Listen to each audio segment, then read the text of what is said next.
the 15-page aid that I have set out, the Lordship should have what I had filed in a set of skeletal submissions. Then I filed additional skeletal submissions based on questions which have been arising. Skeletal, then additional compilation. That's right. Now, additional submissions of Mr. Nakul Dewan, yes. That's right. Well, so, Your Lordship, do we go to those? No, Your Lordship, we keep that apart. Eight. There is an aid memoir for my. Aid memoir also. Okay. Let's see that. Yes, there's an aid memoir. That's right. Well, then I will use this as my base document. Yes. Because whenever Your Lordships will be looking at this matter, all my written submissions, my skeletons will be there. I don't necessarily need to go there. Let me just broadly first set out what my position is. I will adopt Mr. Khambata's submissions in its entirety. As far as Mr. Rai's submissions are concerned, in fact, I did mention this to him also. I adopt the submission, save an extent with respect to two aspects. I don't think it is necessary for Your Lordships to completely jettison the group of companies doctrine, even though in my respectful submission, as a silo doctrine, it really doesn't add to anything very much. And two, doing away with the concept of implied consent. Because in my respectful submission, and I have got 6 broad headings on the basis of which I'll make my submissions today. The doctrine of implied consent does not do away with the formality of an arbitration agreement under Section 7. It doesn't and it can't. And the reason for that is that whenever you imply a term into a written agreement, it is deemed as if that clause or that term in fact forms part of a written document. Now, if you imply that a particular person who's a non-signatory is actually the real party, then in my respectful submission, in fact, squarely falls into Section 7, and I'll make that good when I deal with the Section 7 submissions that I have. So let's go to your aid memoir then. Yes. Because I'm on my aid memoir, paragraph 2. Because Your Lordships may come straight away to paragraph 3. I'll tell Your Lordships how I've structured the aid. I have an introduction of 7 paragraphs where I set out the background that Your Lordships should bear in mind while considering this case.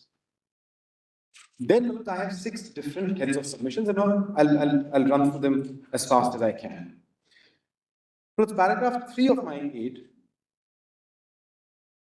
Look, there are, in my respectful submission, 3 fundamental facets which form the background of consideration. Look, the first fundamental facet, and I think this is absolutely well accepted under Indian law, as it is under other laws, is the doctrine of separability. And that is, in my respectful submission, fundamental to the consideration, because it is the doctrine of separability which looks at the validity and enforceability of an arbitration agreement. And why that becomes important is that there are lots of passages, I take Your Lordships to Chloro and other decisions, which talk about the performance of a contract and obligations that a party may have undertaken under it. But today what Your Lordships is looking at is in relation to a non-signatory and performance under a separate doctrine, which is a separate arbitration agreement. There may be rights that you may exercise where you commence an arbitration. If somebody initiates an arbitration against you and says, sorry, you are bound by an arbitration agreement, you are obliged to arbitrate our dispute, you can't go and file proceedings in court or do something else. But that is fundamental in my respectful submission when Your Lordship is considering this case, because performance has to be judged from the performance of rights and obligations under an arbitration. The second aspect, which is extremely relevant for Your Lordship's consideration, is India's acceptance of the localized theory of arbitration. Now, if Your Lordships recollect, in Bharatiya International, we diluted that principle. We went a little step ahead and we said it doesn't matter the seat of arbitration is something global. Paragraph 88 of Balco, where the first U-turn came to becoming more just said in our opinion, and he was looking at section 2, the authority does not relax the territorial principle adopted by the Arbitration Act 1996. It certainly does not introduce the concept of delocalized arbitrations into the Arbitration Act 1996. Now, the reason why that is critical, Malone, is this. France, as Your Lordships is aware, does not follow the localized approach, and DAO originates from France. France follows the transnational. On the other hand, That's one further reason why your lordship as well Singapore decision is because Singapore and England follow the localized. Singapore is a model law country because I have in fact in my footnote, and the decision is there before my lord. There's a decision called PT First Meeting, the 2013 decision of Justice Sundaresh Menon, when he just in fact recently been elevated and become Chief Justice. And in that case, he has very categorically set out that Singapore followed the localized regime. The reason why that is relevant is because there is a national law which governs the conduct of arbitrations, unlike France, where it doesn't matter. And for the French aspect in relation to this, can I just draw your lordship's attention? Your lordship needn't open this right now because it's all there. You can, lordship, just mark this, page 1171 of my edition, which has the article from Bernard. Why don't we read your note? Then we can maybe go through some of your documents and I certainly will also do that. How long is your note? It's a 15-page note. Let's run through the notes so that we get the whole bearing. Get a picture of this, and then we can go through, I'll touch upon the judgment, etc. I'll absolutely do that. The reason why I made that, why I was just making a reference to Hanisha, because Hanisha draws that comparison at page 117. So let's go to para 5 now. Yes, can I just make 2 or 3 points just before I get to para 5? So I'll just run through the note. And the third doctrine is, we've accepted that contracts are certain and terms must be read as such. Now, why the adequate public policy? Because your lordship is considering a doctrinal approach, and there's no difficulty with that. One, we want to be considered as a hub for arbitration. Two, and this is slightly critical. Awards which are made in India need to be enforced outside of India. So, your lordships wouldn't want to be in a position, and I made that good paragraph. So let us read on. This just read the note actually. So this backdrop paragraph becomes essential when considering India's avowed legislative policy to one, be considered as a hub for arbitration. Two, to ensure that awards which are made in India would be enforceable outside of India in terms of the New York Convention, with the Articles 2.1 and 2.2, and enforce awards in India which are consistent with the New York Convention, which your lordships will have bear in mind, section 44 of the Arbitration Act. Because this decision will go across all these 3 paragraphs. These principles must drive, in my respectful submission, the interpretation of section 7 of the Arbitration and Conciliation Act, insofar as ascertaining whether an arbitration agreement can be extended to non-signatories, as well as appreciating the doctrine of claiming through and under as set out under sections 8 and 45. I'm sorry, I'll just take a 20-second digression. Imagine a scenario where a suit is filed in India, and the court under section 45 refers the matter to arbitration, which is say in London or Singapore. And they turn around and say, sorry, under our law, we cannot start arbitration against a non-signatory. Because jurisdiction will be the law of the seat. So therefore, if an application is which I've dealt with later, it's in fact, in my respectful submission, a defendant's doctrine. If such an application gets filed, how does the court proceed? Does it just send everything to arbitration? Person goes to Singapore, then comes all the way back and says, sorry, I can't do anything. Suits anyway gone. Arbitration is gone. Time is spent. Now let's paragraph 6. Bearing that, it is respectfully submitted that as a seat, India cannot be overzealous to extend the jurisdiction of arbitral tribunals to non-signatories who may simply be a part of a group of companies. 2. Courts applying Indian law also ought not refer parties to arbitration, whether domestic or international, on an expanded interpretation of claiming through and under. And tribunals also ought not put themselves in a position where, as it transpired in Dala real estate, an award is passed in the seat court and is held not to be enforceable by an enforcement court because different principles will also be adopted. And why this is again extremely important is what I've said at paragraph 7, because your lordships is dealing with the question of jurisdiction. It is imperative to bear this in mind that since this issue touches upon the jurisdiction of arbitral tribunals, any interpretation by this honorable court ought to be consistent with internationally accepted principles for joining a non-signatory to an arbitration. That is because the issue of jurisdiction is considered de novo by a court, whether it be the setting aside or the enforcement of arbitration. This has been set out by the Singapore Court of Appeal and PT First Media, where the court stated that jurisprudence of the Singapore Court has also evinced the exercise of de novo judicial review. The Singapore International Commercial Court, this is in fact Sir Bernard Eder in CPU, where he stated a challenge to the tribunal's jurisdiction should be heard by way of a de novo hearing, as well as Dalla, where at the enforcement stage, what the court said is, our view that an arbitral tribunal's own view on its jurisdiction has no legal or evidentiary basis, and a party who has not submitted to the arbitrator's jurisdiction is entitled to a full judicial review on evidence of an issue of jurisdiction before the English court. So my suggestion, Lords, and as I'll make that good, is going to be this: if we overexpand this doctrine, even if I have an Indian-seated international commercial arbitration, and the arbitral tribunal proceeds against a non-signatory, when I go out to enforce that award and there's a de novo review of jurisdiction by countries which follow the localized regime, maybe not in France, but there's a significant number of countries under the New York Convention follow the localized regime, the UNCITRAL. That award is susceptible not to be enforced on the ground that there is lack of jurisdiction. So whatever interpretation that your Lordship sets out today transcends three spheres: the sphere of the tribunal's jurisdiction, the sphere of enforcing awards outside of India, and take the case, say, of an Indian company, an Indian parent, a big trading house, say, taking sugar melons from UP, exporting it outside. It takes the call. It says, I'm setting up a subsidiary in Singapore, I'm setting up a subsidiary in the BVI, I'm setting up a subsidiary in Cayman Islands. It's fully entitled to that. That BVI company and the Cayman Island company enters into a contract with a Chinese company or Hong Kong company or whatever. There is a dispute.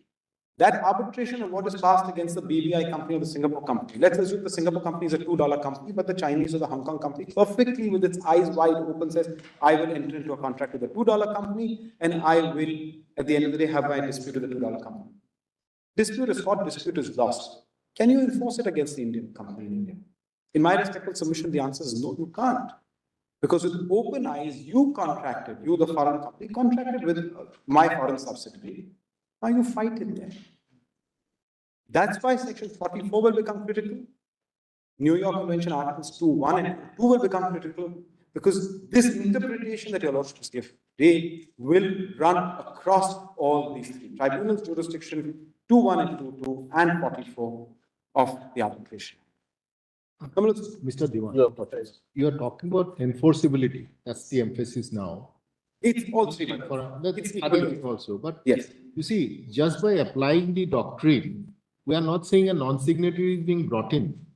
We have to also look at his intent, his conduct. Those are the parameters on the basis of which we'll apply the doctrine. I mean, just because the doctrine is, we adopt that this is a doctrine to be followed, it doesn't mean that we bring in non-signatory without looking into their intent and conduct. Your Lordship is absolutely right. And which is why, my Lords, one of my submissions where I point out to certain paragraphs in Chloro and Cheran and MTNL, which, my Lords, I'll tell your Lordships, from practical experience, because we use all these judgments very often, my Lords, in international commercial arbitrations to either bring in a non-signatory or to try and move away from an arbitration, are used in a manner which, in my view, overexpand the jurisdiction of the tribunal.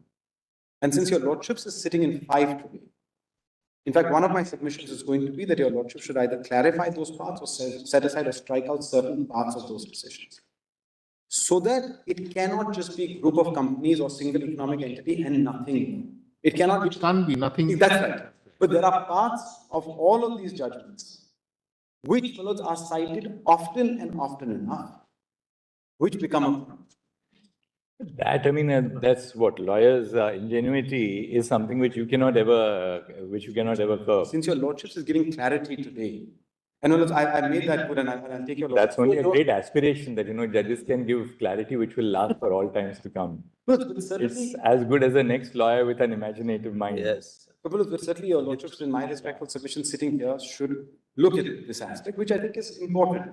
because it has significant ramifications. And that's really the point I wish to. You seem to be suggesting that the omnibus expression of group of companies is not very precise. So go into expressions such as consent and other things is what you are. Mutual intent. Mutual consent. intent. Yes, please. Don't go by just the economic entity being the same. It's like that, which have generally been. In fact, I have suggested that your lordship was. So concrete suggestions as you suggest, Mr. Yes, because in fact, that is set out in paragraph 27, and I'll come there. Kamala, let me just quickly run through paragraph 8. The very foundation of arbitration is all consent. Because in fact, we had this book, there's an entire Oxford University Press book on consent in international arbitration. We put this version of it here. It's not, I don't have it here. It says the principal characteristics of arbitration is that it's chosen by the parties by concluding an agreement to arbitrate. The arbitration agreement is considered the foundation stone of international commercial arbitration, as it records the mutual consent of parties to submit to arbitration, mutual consent which is indispensable to any process of dispute resolution outside the national courts. Such processes depend for their very existence upon the agreement of the parties. Hence, this element of mutual consent is essential, as without it, there can be no valid arbitration. Under Indian law, such consent is typically required to be expressly set out in writing by means of an arbitration agreement, and that's a standard signatory legal doctrine. Now, my first bullet submission is this: the group of companies doctrine and the single economic entity doctrine have no legal form and cannot be the basis for imputing consent. It is respectfully submitted that the GOC doctrine has no legal form. As set out in paragraph 8, these are my first skeleton submission. The GOC doctrine is a purely economic concept, which has no basis in either contract or company law. It runs counter to the principle of separate legal personality for companies. And this decision that I have cited, which is the Bank of Tokyo, in fact, it's Lord Gough's decision, whereas Lord Hoffman, then a lawyer, was arguing.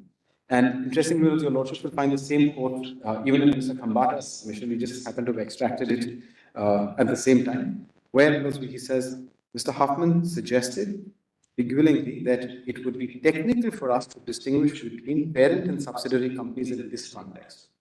Economically, he said, they were one. But we are concerned not with economics, but with law. The distinction between the two is in law, fundamental, and cannot be breached.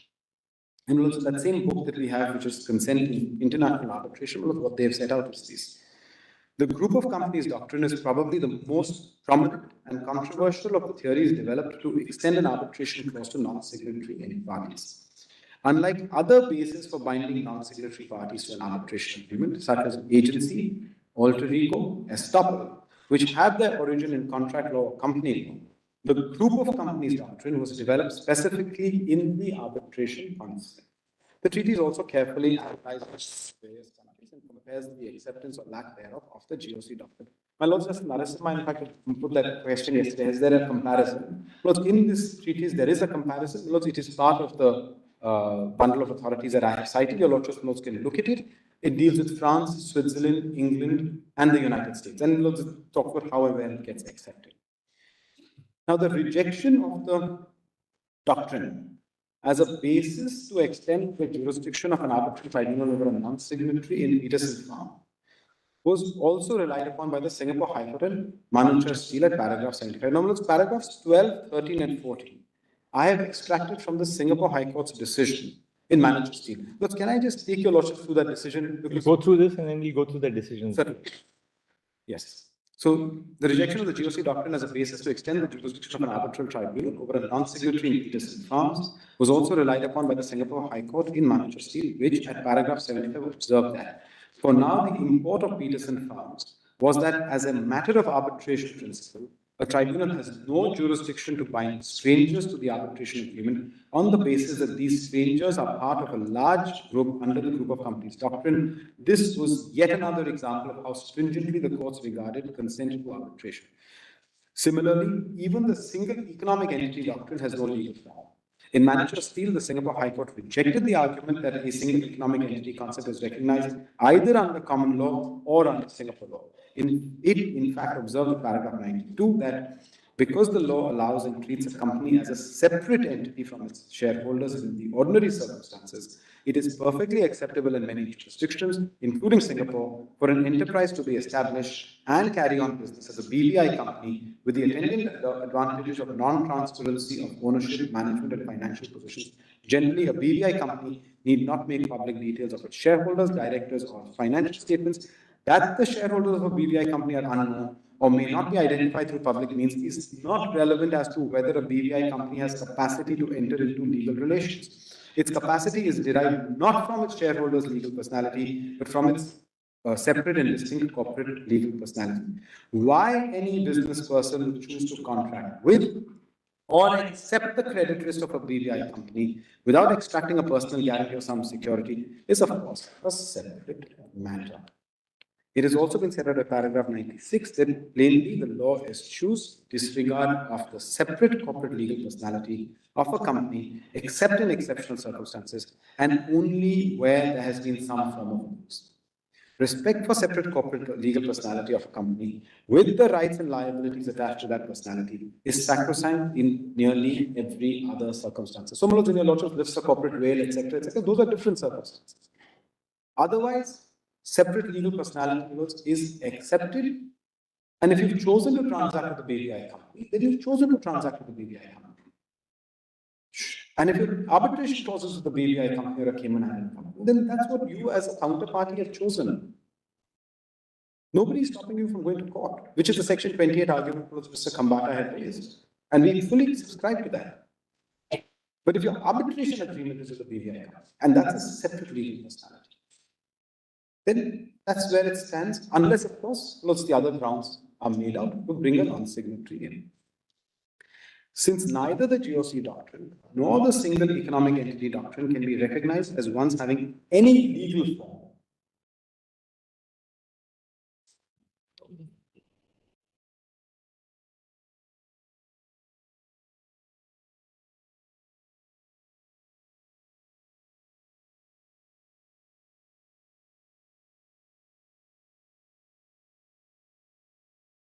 they cannot be demonstrative of establishing any intent of a non-signatory to arbitration. So that's my broad basis. Now, as I come to the facets where I think where Chloro, Cheran, MTNL, and ONGC, my respectful submission should be clarified, or I've said it. Let's just first look at paragraph 103, Chloro, which sets out two bases. I would say the conclusion, the basis by which you can bring a non-signatory. 103. Various legal bases may be applied to bind non-signatory to an arbitration. 103.1. The first theory is that of implied consent, third-party beneficiaries, guarantors, and other mechanisms. This theory relies on the discernible intention and to a large extent on good faith principles. They apply to private as well as public entities. The second theory includes the legal doctrine of relations, apparent authority, piercing of the veil, joint venture relations, succession, and estoppel. They do not rely on the party's intention, but rather on the force of applicable law. While there is no concern with respect to 103.2 of the law, where a legal basis is adopted to ascertain which is the real party to the dispute, to the extent that paragraph 103.1 seeks to bind a non-signatory to an arbitration agreement, and to a large extent based on good faith principles, it should be clarified that unless a court or a tribunal finds there to exist a discernible intention to arbitrate, a non-signatory should not be compelled to arbitrate. So, if your lordship just strikes that red part out, and it is that you must find a discernible intent. You don't sort of read a passage in a judgment and then, identify, some portion. You read the whole passage together.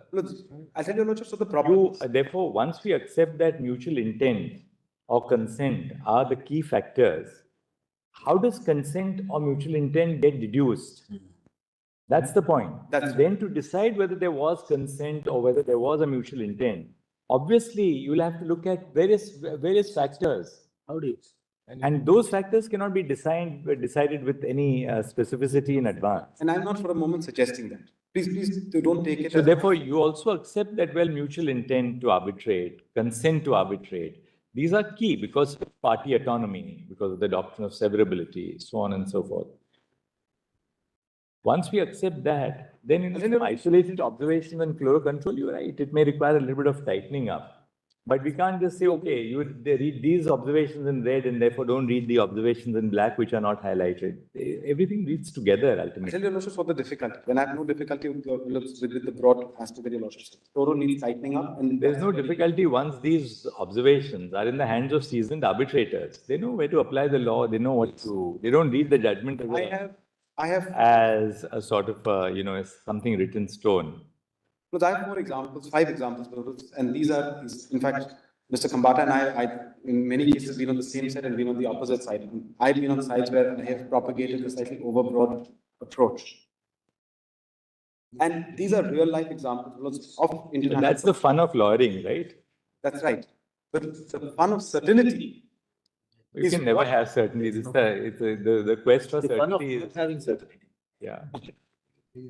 What I am requesting my lord to take this matter is bringing up. Mr. Diwan, this point is very well taken, that consent is an essential part of it. But have you suggested that how to tighten it up? What are the factors which the court must take into account to decipher whether there is actual consent or not? Yes. I will deal with that. That's a paragraph 27. It's a short, there is in fact a numerical decision, and I would tell us also come to dialogue. But can I just point out a few other paragraphs here which are really turning out to be the problem? Look, your lordship will look at reconciling paragraph 71 to 73 and saying, of fluoro, and saying, let's read it all together.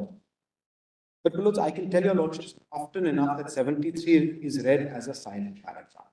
And in my respectful submission, the way it also was founded in Cherem, seemed to suggest that what was accepted was a 73 was a 7.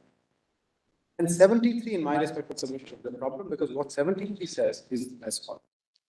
A non-signatory or third party could be subject to arbitration without their prior consent, but this would only be an exceptional case. The court will examine these exceptions from the touchstone of direct relationship to the party signatory to the arbitration agreement, direct commonality of subject matter, and the agreement between the parties being a composite transaction. So 3 facets which can be used to say, well, without consent, we can bring you in. The transaction should be of a composite nature where performance of the mother agreement may not be feasible without aid, execution, and performance of the supplementary or ancillary agreement for achieving the common object and collectively having bearing on the dispute. Besides all this, the court would have to examine whether a composite reference of such parties would serve the ends of justice. Now let's please see how under these 3 facets it becomes so overbroad. One, the first 3, which is relationship, commonality of subject matter, and composite transaction have nothing to do with intention, standing by themselves.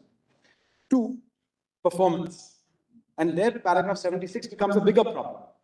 And 3, does it serve the ends of justice? You may well take that view when your lordship is sending when your lordship is sitting in court.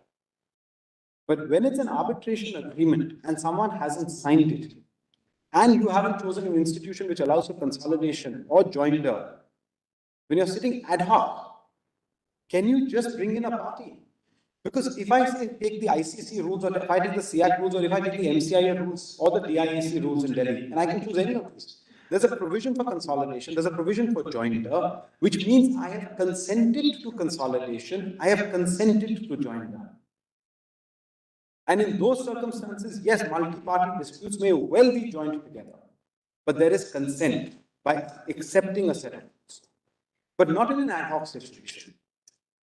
And that's really where 73 then becomes tricky, because it leads to greater uncertainty. And 76, and the reason why I say it becomes a bigger problem, is that when it talks about the mother agreement and subsequent agreement, it has a fundamental bearing on interpretation of contracts and the point of time you decipher intention. Let me just read out 76 more and then highlight the 2 problems. Paragraph 76, fluoro reads as follows. The court will have to examine such pleas with greater caution and by definite reference to the language of the contract and intention of the parties. In the case of composite transactions and multiple agreements, it may again be possible to invoke such principles and accepting the pleas of non-signatory parties for reference to arbitration. No, sorry, from the second sentence, it should have been in red. Where the agreements are consequential and in the nature of a follow-up to the principle of other agreement, the latter containing the arbitration agreement, and such agreements being so intrinsically intermingled or interdependent that it would be their composite performance which shall discharge the parties of their respective mutual obligations and performance. This would be a sufficient indicator of intent of the parties to refer signatories as well as non-signatory parties to arbitration. The principle of composite performance would have to be gathered from conjoint reading of the principle and supplementary agreements on the one hand and the explicit intention of the parties and attendant circumstances on the other. Both paragraphs 73 and 76 are inconsistent with two fundamental concepts. 73 permits a non-signatory to be roped into an arbitration agreement merely on the basis that there is direct commonality of subject matter and the agreement between the parties constitutes a composite transaction that is insufficient to justify consent. 76 is inconsistent with the basic principle that intention of the parties to an agreement must be determined not only from the text of the agreement, but also from the date of its execution. If on the date of its execution there was no subsequent agreement, then it could not be envisaged that an arbitration clause in a mother agreement would bind a subsequent agreement unless so expressly provided. That's when your doctrines of incorporation, etc., will come in. Because if I've signed an agreement on the 1st of January 2023, and it's a long-drawn contract, and I sign another agreement on the 1st of January 2024, and that either has a separate dispute resolution clause or has nothing. From a contractual interpretation perspective, how can you say that your mother agreement, which is 1st of January 2023, envisaged that subsequent disputes in a subsequent agreement would be covered by that agreement? That could never have been the intention of the parties unless it was expressly provided for.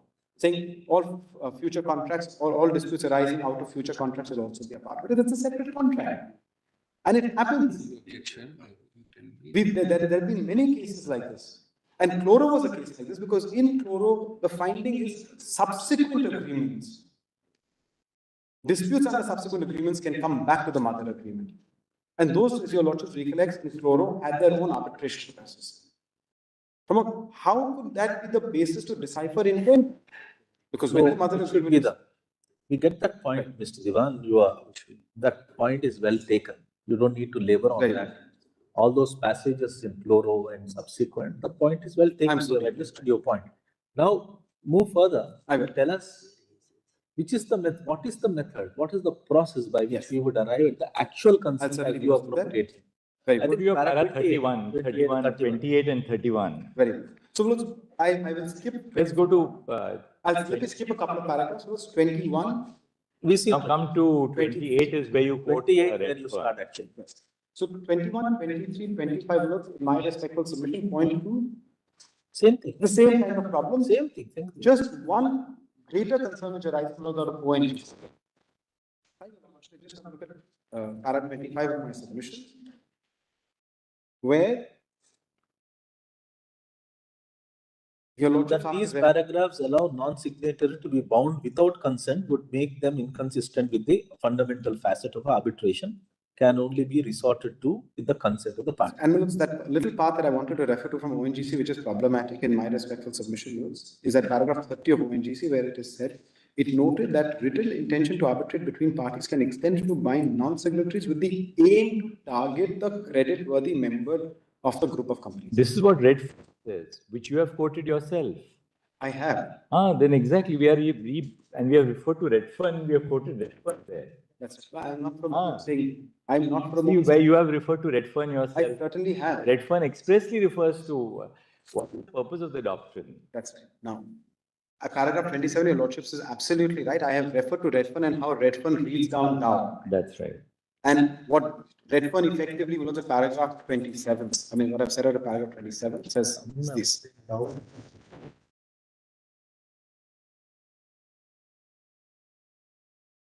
Read Dow as being a group of companies doctrine. Read Dow in what it really should be. Dow for us is not the statute. Correct?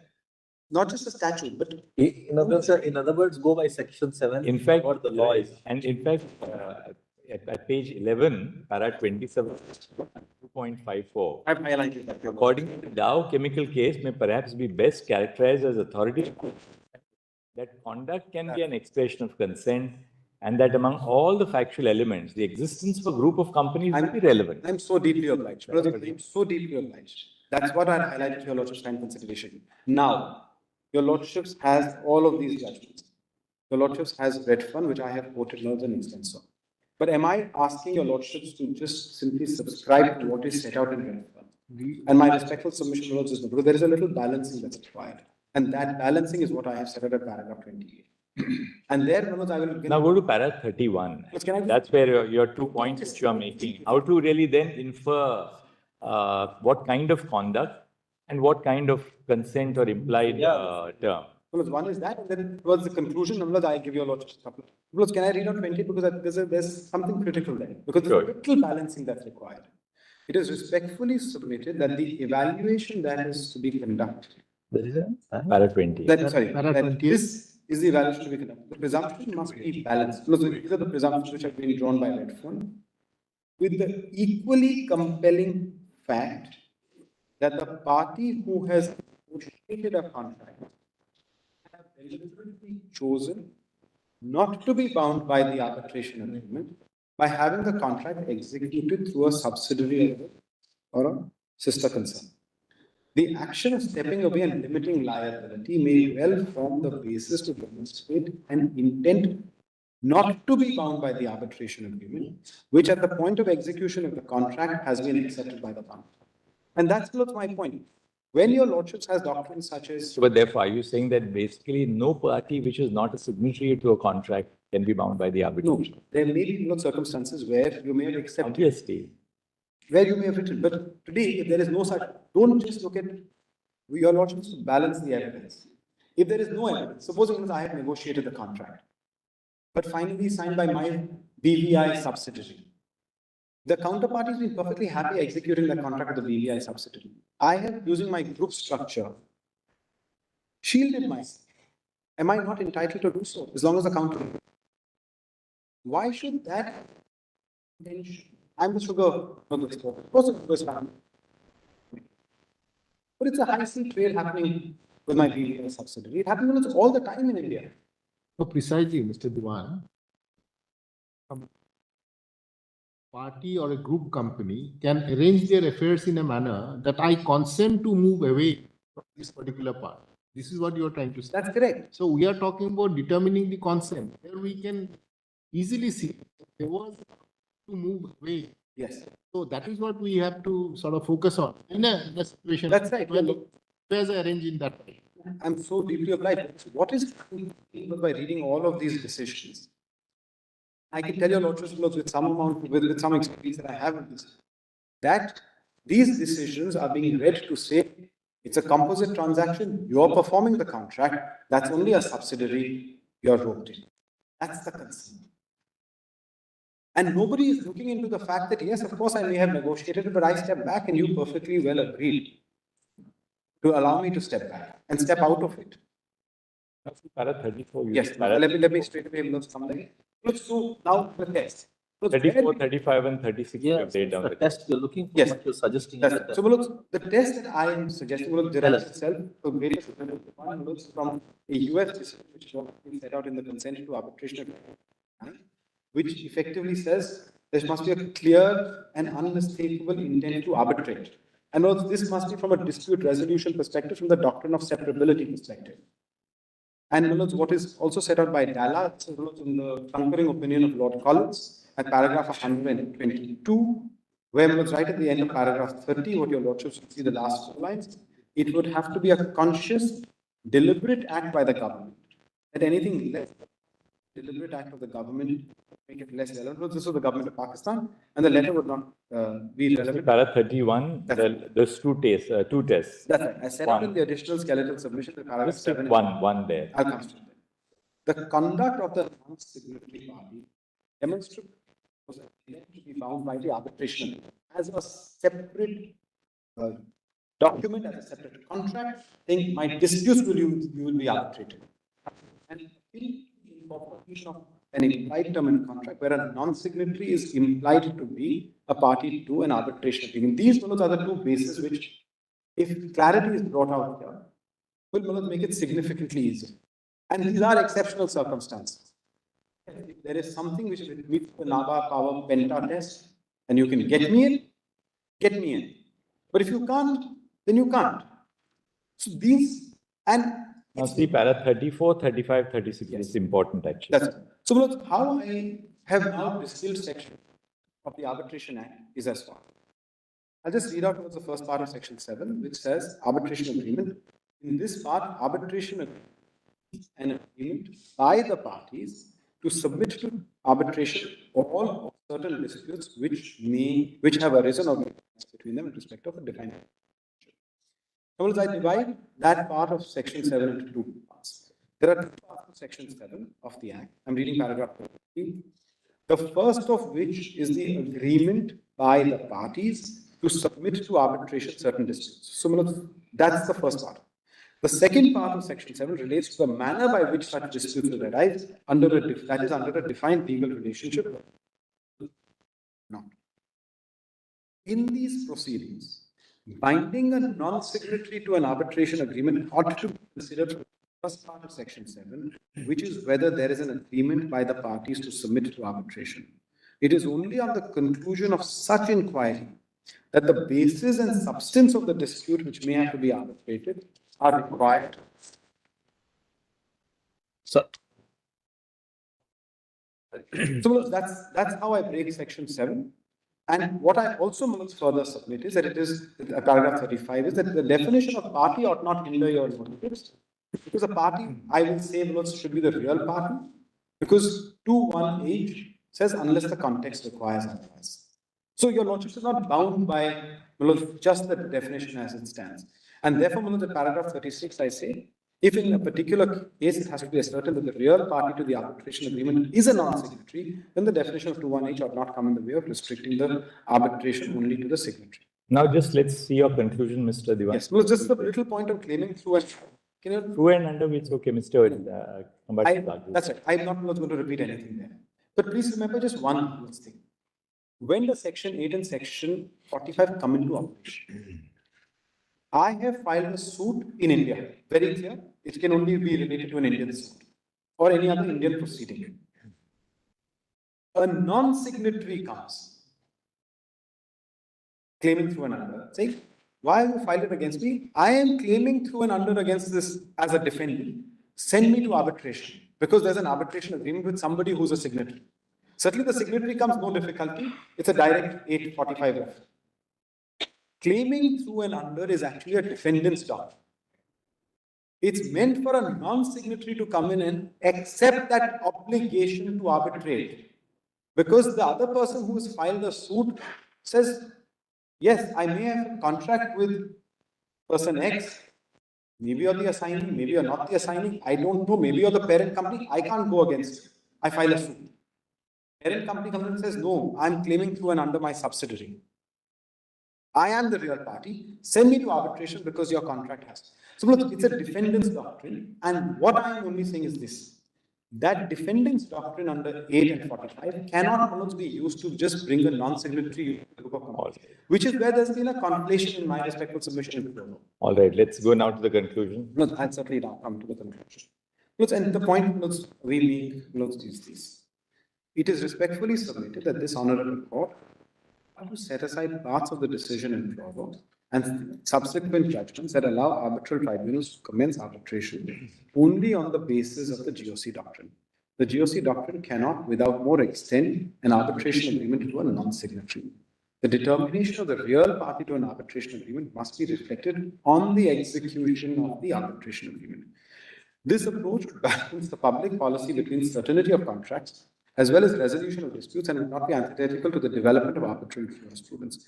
That is because there are other recognized doctrines on the basis of which multi-party disputes can be resolved under the broad umbrella of a single determination.